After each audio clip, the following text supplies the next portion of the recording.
Hello everyone. If you like what I'm doing here, please consider subscribing, liking, and commenting. It would really help the channel out quite a bit. Thank you very much. Almost all the shows that you hear on this channel were produced around 60 to 90 years ago. It was a different time and a different era. Stereotypical portrayals and comments were the norm back then. Many old-time radio shows contained some material that today some would find objectable in some fashion. This is history, and this was the way it was. We learn from our mistakes and we move forward every time the sun comes up. The shows contained here are not only for the historical content they may contain, but for entertainment. What some may find offensive, others will not. If you find you are easily triggered by stereotypical portrayals or comments, I suggest you immediately stop listening, unsubscribe, and find other avenues of entertainment. Unless the platforms that I have these shows uploaded to mandate they be removed, they will stay. Please enjoy the following show.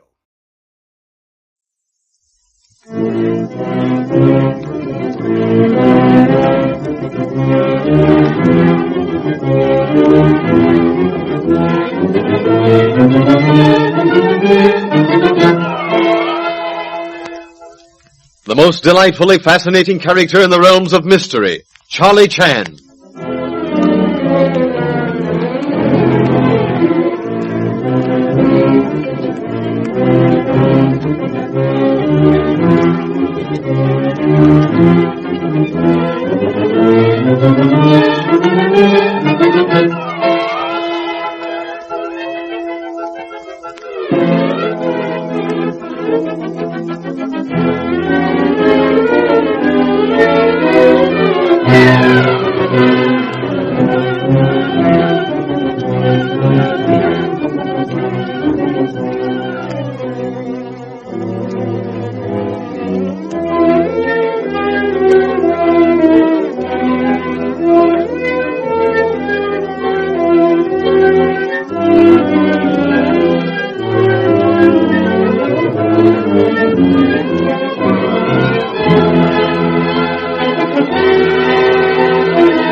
In the mystery of who killed Ellen Landini, the noted opera singer, Charlie Chan, the Honolulu detective, faces one of the most baffling cases of his long career. The crime has been further complicated by the murder of Dr. Swan, one of the suspected persons at Pine View. And Charlie Chan and Sheriff Don Holt find themselves overburdened with suspicions, motives, and hatreds, but woefully lacking in tangible clues. Investigations disclose the disturbing fact that Romano saw Ah Sing, the aged Chinese servant, enter the study the night of the murder. And Inspector Chan and Don Holt are discussing this when Charlie Chan notices Cecile in the passageway. She is trying to hide a gun, which the sheriff maintains has been recently fired. Come, Cecile. Better, I think, that you accompany us to study. But, Monsieur Chan, I can explain. Precisely, Cecile. That is reason we are asking you to enter study in order that you may explain in comfort and in detail. This gun, it is my husband. Oh, first the death of Landini, I am scared. Then the death of Dr. Swan, I am more scared. I ask Michael, please bring me that gun. I keep it in my room. Do you make a habit of carrying it with you as you go from your room to the kitchen? Oh, no, Monsieur Sheriff. But this morning, I find someone search my room. I think perhaps Monsieur Chan, perhaps Sheriff. Oh, suppose they search again, find gun.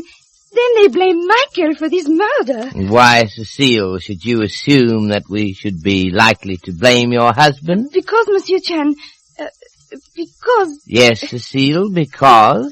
Because, Monsieur, it was not a secret that my husband hates that Swan. Many times before, my husband, he say, I could kill that Swan like, what you call imbecile dog. But that, Monsieur, you understand, was nothing but talk. Oh, he talked too much, my husband. I'm very much afraid, Cecile, that talking too much is a family complaint. You are guilty? Me, Monsieur? Guilty? Oh, no, Monsieur Chan. I did nothing, I tell you before. Permit me to finish, Cecile. I was about to say that you are guilty of carelessness in speech, partly due, no doubt, to difficulty of expressing yourself in English. Oh, mais oui, monsieur. Oh, but yes, that is it. Oh, you do understand. Oh, monsieur is so kind. You overwhelm me, Cecile. Please, the gun. Sheriff, I think it better that you deprive gun of potential danger to life by removing cartridges. Right, Inspector. I'll put it over here on the desk. Yes, splendid. Cecile, for a moment, I am glad to say that I believe you. Further developments may cause me to change mind on that point. However, in meantime, you may go. Eh bien, merci, monsieur. Thank you. I can't believe that Cecile is guilty, Mr. Chan. I do not think so myself, Miss Beaton. But beware the mother eagle when the eggs are hatched. Cecile was madly jealous of Landini's attachment for husband Ireland. And do not forget, I saw the look in her eyes that fateful night when Madame ordered Cecile to fetch blanket for little dog Trouble. And do not overlook Cecile's statement that her room had been searched. Right, Inspector. But we mustn't forget that Leslie didn't see Cecile either enter or leave the study after you saw her walk down the hall. Again, I say, soon the teacher will be taking lessons from the pupil. Pardon me while I walk up and down room. Must not neglect entirely exercise. Weather here not too good for a daily walk. I am missing daily stroll along 4th Street in Honolulu. You have something on your mind, Mr. Chan. Something more than usual. What is it? Indeed, yes, Miss Beaton. You see, as I said before, I am very fond of Sheriff. Yes? Nothing would give me greater pleasure than to stay here and assist Sheriff in solution of his first case. But purpose for which I came to Pine View, it is fulfilled. The tracing of Mr. Ward's son. I feel that I am staying as uninvited guest. Oh, shucks, Mr. Chan. Mr. Ward wouldn't feel that way. He wants this thing solved as much as we do. Quite so.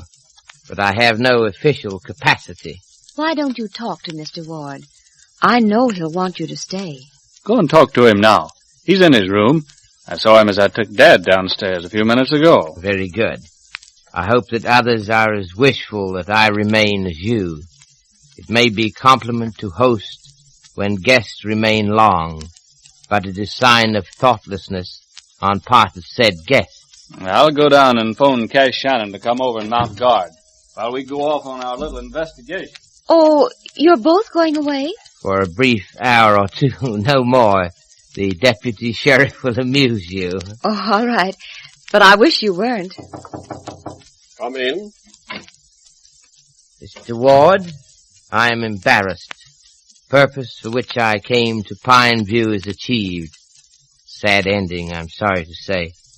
But whereabouts of your son is determined, and you should have your check, of course. Careless of me. Please, no. Such was not my intent. I merely dislike to remain here as added burden to your hospitable nature. Nonsense, Chan. Glad to have you here. The sheriff wants you to stay, and that's enough for me. Besides, I want this mystery cleared up. But, Mr. Ward, have you thought of possible consequences of clearing up mystery? Hey, what's that? What's that you said? At moment of murder, 5 persons were wandering alone in house. In Swan, Romano, Miss Beaton, and Cecile, I presume you have no great personal interest. But in 5th? The 5th? Yes. Pardon me, but I have had so much on my mind that... The 5th, Mr. Ward, the last person to see Madame Landini alive. Sing? Ah Sing? You can't mean Ah Sing. Who else, please? Ah Sing. Surely you haven't found anything that... So far, we have been combing the hair of an iron donkey. Just what I thought. I've known Ah Sing since I was a child. No kinder soul ever lived. I appreciate your talking to me about it. But I'll take a chance on Ah Sing and come in. Oh, yes, John? I was looking for Chan. Don Holt said he was here. And I'm leaving, so sit down. Thank you. But we can retire to study. It's all right with me. You have something to tell me, Mr. Ryder? Yes, Chan. Then be seated. Chan, I wouldn't have you think that... well, I'll explain. You read that clipping from the paper about my honeymoon with Landini. I'd always admired her. I followed her after a decent interval when she divorced Dudley. I found her in rather a discouraged mood. She agreed to marry me. Said she'd give up her career. Case of whither thou goest, a grand overpowering love. It lasted nearly a month. I'm all attention, Mr. Ryder. You see, I was bound for the mine. She came along. And it started to snow, and she couldn't get out, so she began to think. Night after night, it was what she'd given up for me. Paris, New York, London, Berlin. I reminded her of what I had given up. My freedom, peace of mind. And our hatred grew. You have my sympathy. Your pardon, Mr. Ryder. I am not inattentive, but I am examining brooch which was found on floor. Well, toward the end of the winter, I fell ill, desperately ill. But she scarcely looked at me.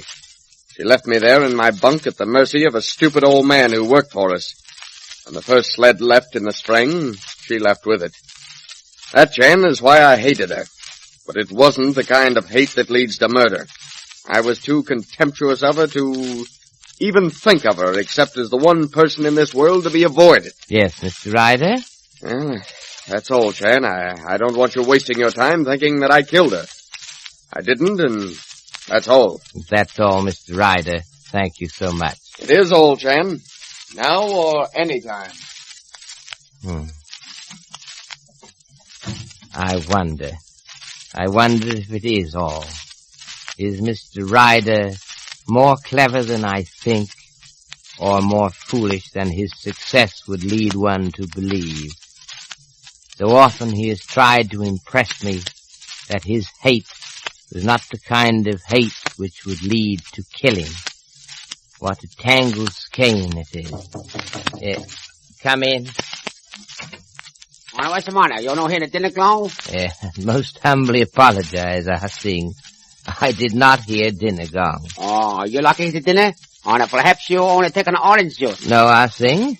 To be perfectly frank with you, I am looking forward with much anticipation to dinner. Oh, more better you come then now, you sabe. One time, little more than he all the same gets cold. 15 seconds, Ah Sing, no more. While I complete scrutiny of article I have here. Be so pleased to pass me glass on top of desk. Oh, sure. This one all the same, he thought some hoko lao chile, the casino pohole. What's wrong, Ah Sing? Oh, gun. You catch him gun? Gun? Yes, Ah Sing. I catch him gun. You have seen gun before? I think see gun before? Oh, you're crazy. No, I see him. Do not lie to me, Ah Sing. You have seen gun before. Tell me. No can lie, boss. I think no can lie no more. Yeah. Me see him gun before this time. Yes, Ah Sing. Continue, please. This all the same belong Ah Sing. This gun belongs to you, Ah Sing? Sure. Now no can help. Not can hide. This all the same my gun. At last Ah Sing breaks down in his long series of denials. But exactly what Inspector Chan will make of this admission, we will have to wait and see. After you've heard from your sponsor, Inspector Chan will be with us again.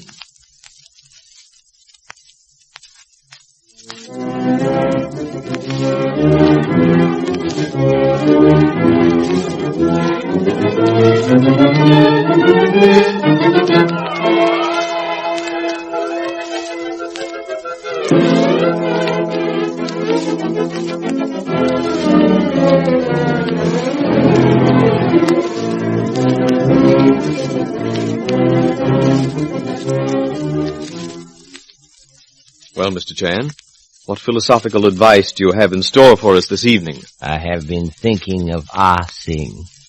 who, while he has nothing, is probably most contented person in Ward household. Happiness is not attained by increase of material wealth, but rather by making proper use of what we already possess. And he who strives by force to increase his holdings succeeds only in overburdening himself with worries. Thank you, Inspector Chan, and good night.